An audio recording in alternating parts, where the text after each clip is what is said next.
आपको रोकने वाले रोकते होंगे, ठीक है, हम मानते हैं इस बात को। क्या हिरण्यकश्यपु जैसा रोका किसी ने? राणा जी जैसा रोका किसी ने? ऐसे विरोध होने के बाद भी यदि मन से प्रहलाद भगवान का हो सकता है तो सारे एग्जाम्पल खत्म है यार।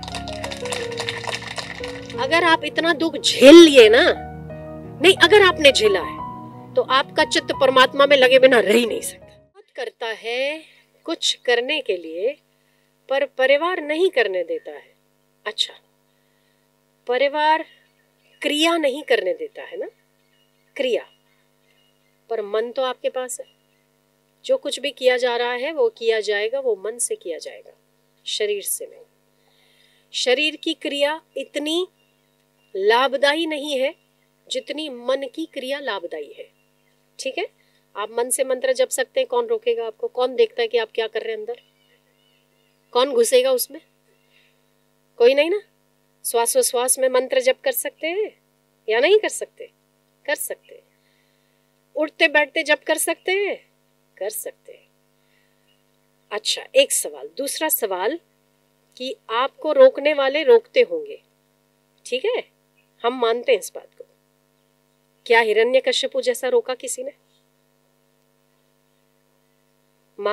राणा जी जैसा रोका किसी ने? ऊपर से फेंकवा दिए गए, आग में बिठाए गए, समंदर में फेंकवाए गए।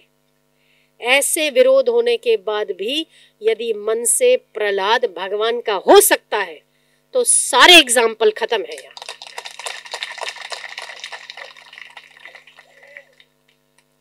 मेरे अलावा और कोई इस संसार में भगवान है ही नहीं। इसको कहो नारायण नहीं, हिरण्यकश्यपु बोला करे, ठीक है ना? आपके सामने उदाहरण है ना। क्या हुआ? क्या हुआ? होलिका को बोला बिठा, इसको जला डाल, मार डाल। ऐसा कौन सा दुख है जो प्रहलाद ने नहीं झेला? हम नहीं मानते कि इस जमाने में कोई इतना दुख दे सकता है। आपको दिया है तो आप धन्य है। अगर आप इतना दुख झेल लिए ना, नहीं अगर आपने झेला है तो आपका चित्त परमात्मा में लगे बिना रह ही नहीं सकता। नहीं लगा है। दुख हमेशा परमात्मा की ओर ही प्रेरित करते हैं, हमेशा दुख परमात्मा की ओर ही आगे बढ़ाते हैं। ये तथ्य सत्य, 100% सत्य है। पर हम किसी ने रोक दिया तो हमारी महत्व बुद्धि उस रोकने वाले पर है, हमारे प्रियतम पर नहीं टिकी है। अगर टिकी होती तो मीराबाई जैसी बहू रानी, जिस जमाने में घूंघट उठाना भी बेशर्मी और बेहया माना जाता था, निर्लज्जता मानी जाती थी, ऐसे युग में वो भी राजघराने की बहू, ठीक है। घूंघट तो अब तक भी चले थे, हमारे दादे दादियों के जमाने में चले थे ना। आपकी चाचियां वाचियां जो पुरानी दादियां होंगी वो भी घूंघट निकालती थी। तो केवल अभी 20-25 साल के पहले की बात है, तभी भी घूंघट थे। तब के जमाने में आप सोच सकते हैं कि घूंघट उतारना कितनी बड़ी बात है। वो भी राजघराने की बहू कृष्ण के नाम पर सड़कों पे नाची है। अगर उसको किसी बात ने रोका नहीं तो आपको कैसे रोका जा सकता है? हमारे मन की दृढ़ता में कमी है। मैंने क्या कहा?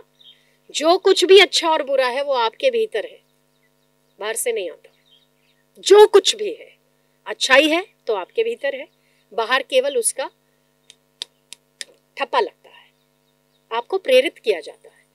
बुराई है और अगर आप बुराई की ओर प्रेरित होते हैं तभी भी बाहर से नहीं आती है, आपके भीतर से आती है। तो जगत और भगत के बीच में ऐसा होता ही है। जो अगर संसार के लिए पागल हो गया वो वहां के लिए बुद्धिमान हो गया। आपको किसके लिए बुद्धिमान बनना है वो आप देख लो। तो अगर आपको कहीं से ऐसी दिक्कत आती है तो ईश्वर आपकी सहायता जरूर करता है, प्रेरणा जरूर देता है। वो अंधा नहीं है, बहरा नहीं है, उसे सुनाई नहीं देता ऐसा नहीं है, वो सुनता है। आपके हृदय की चाहत क्या है, बस उसको आप पक्का करते जाइए। समय आने पर रास्ता भी वही बनाएगा और उसे बनाना ही है।